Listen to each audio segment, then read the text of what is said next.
Ladies and gents, welcome to this video. My name is Taylor Ventura. We're talking about hybrid pricing. This means not charging a flat fee, not charging based on performance, but charging on both a flat fee and performance-based plus performance. Okay, so this is something that we have fully embraced now over the last, 2 years maybe.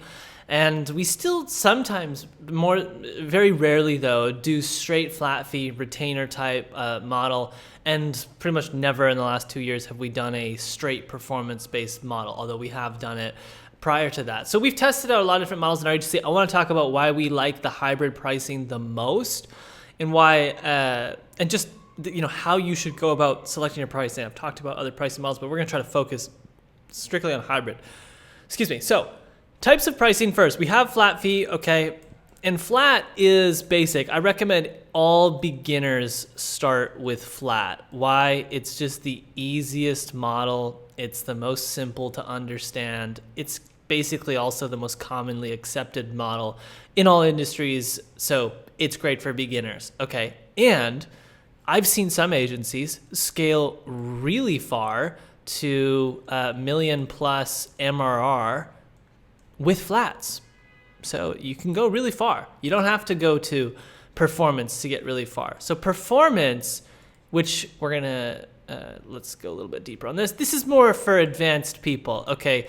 This is only something I would recommend if you really understand the service that you're providing. For example, let's say you're an advertising agency similar to what we are. You focus on Google ads. You drive leads through Google AdWords for software companies that are selling enterprise solutions. Okay, cool. That's your niche. Great. You're advanced.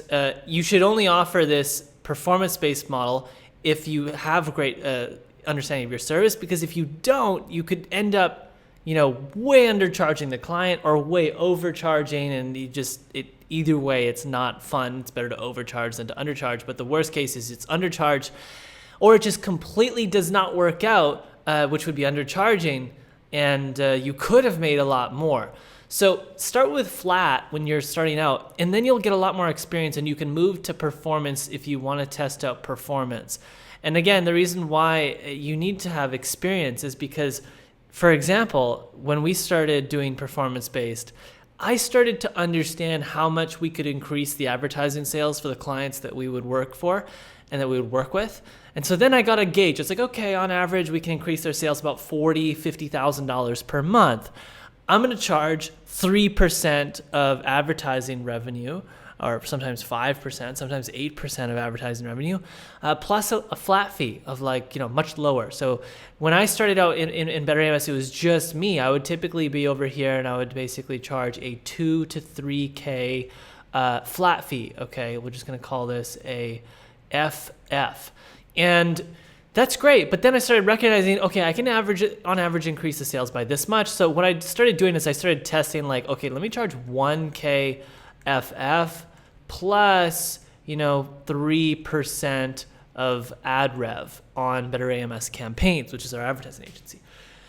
Then I had some really bad deals that didn't really work out. I had some deals where the advertising revenue percentage was so high that the client was like, this is absurd. And I learned a lot throughout the process. I even started, and once I did the hybrid model, I tested full advertising revenue model, and I did 8% of ad rev, and that's it. No setup fee. In some cases there were setup fees, but we also tested no setup fee. And so we tested the FF, we tested the performance, we tested this is hybrid, and we also tested performance. Great. Now, my cat's outside. I'm going to open the door for him here. You interrupt all the videos. Yep. That is Hawkins, ladies and gents.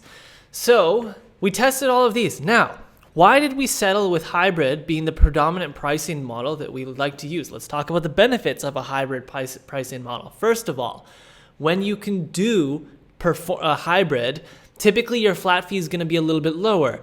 So you can charge, instead of doing a flat fee of like $6,000, $7,000, $8,000 per month, or let's just say, instead of doing a flat fee between $5,000 to $10,000 per month, which sounds and feels like more of a loss to the client when they first start working with you, when they commit to putting, receiving the ring on the finger and entering marriage with you, when they commit, the $5,000, $10,000 flat fee or whatever it is sounds like a lot.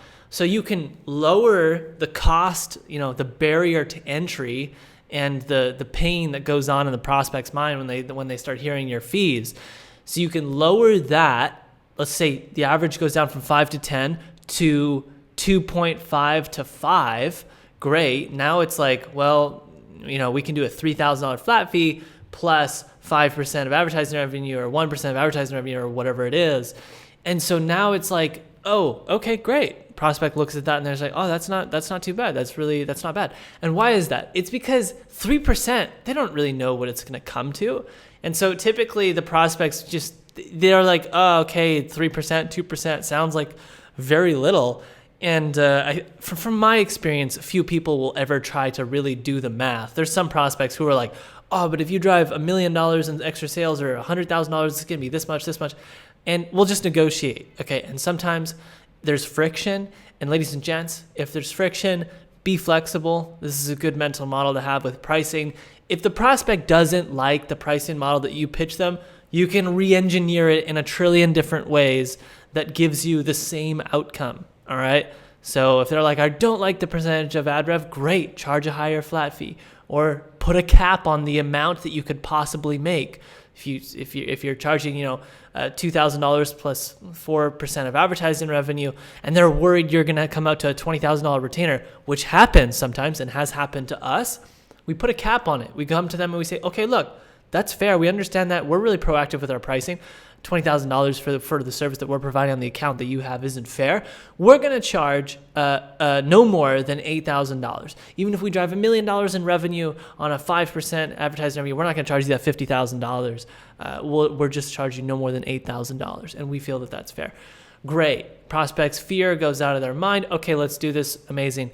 And you can move forward with the deal. So hybrid pricing, the benefits, in my opinion, is it's easier to close deals. I think I would guess, okay, and based on my experience, I could be incorrect in saying that. Easier to close deals because you have a lower overall retainer and more of the a lot of the actual revenue of that specific client will come through the ad rev, which is kind of unforecastable in their minds, and typically they won't forecast it out. They won't really have an idea of what it'll come to. And obviously, you should be kind of hinting at what it might come to. The more information, the more transparent you can be with them through the sales process, the better. You don't want to abuse this pricing model just so you can extract as much money as possible out of your clients. That's terrible. You don't want to do that. So that's pretty much the benefits of hybrid pricing. Easier to close deals, in my opinion, and it has more potential upside for you as you're managing accounts, especially if you're really confident in your services. I think you can overall make more than if you were to operate off of a flat fee. Again, that's up to debate. You could debate that. For our specific agency and our specific niche, for the specific clients that we sign, we typically like this model the most. Now, there are, like I said, some really big agencies out there who have scaled very quickly and done so strictly with flat fees. What are the benefits to just a flat fee? Well, some big companies, like really big companies, might like flat fees more because these massive, let's just say billion-dollar companies, they have budgets, right? And so they're like, hey, we got 150 grand. We need to know that we're going to give you guys 150 grand for the year so we can budget things out. We don't want to know that, we don't want to do a percentage model at all because XYZ. We need to be able to forecast our expenses. And that's understandable. And you might come into that objection. So flat fee can be more attractive for bigger companies. And also flat fee can be more attractive for your cash flow forecasting internally because you can easily forecast your cash flow. What's your MRR? It's $57,000 this month. It's 100% on flat fee. What's it going to be next month if nobody leaves and nobody objects to the retainer and you don't have to waive any retainers and you don't have to give any discounts or etc.? It's going to be the exact same, and that's beautiful. Whereas with ad rev, with performance, on a hybrid model, a certain percentage of your income is guaranteed and a certain percentage is fluctuating up and down as you go through the seasons. And that, again, has its pros and cons. You could make more, you could make less, you could make similar, but one of the definite downsides is that you can't forecast your cash flow as well. You can still come up with ways to do it, you just can't do it as well. And the other downside to it is that more percentage of your income will come at the end of the month, whereas on flat fee, you could do 100% up front, which is amazing. And you're cash flow positive from the very beginning. Not that that really matters after you're a year into your agency and you have a good runway, but these are all the things to consider and all the variables that you should be looking at when you're debating your pricing model. So that's it, ladies and gents. Nothing is universally best. Very important point here. Number 2 on the points list, nothing is universally best. It really depends on your specific service offering and the specific market that you're going after. Your service market fit will have an ideal pricing model. You'll figure it out as you test various different pricing models. Okay? That's it. Ladies and gents, if you enjoyed this video, please let me know your thoughts in the comment section below. I do my best to respond to all comments, at least within a few weeks. And if you have not already hit the subscribe button, it's the only thing I ask of you. And please hit the like button as well. It'll help boost the algorithm and get this video to more humans who may need it. All right. Ciao, ladies and gents. This was great.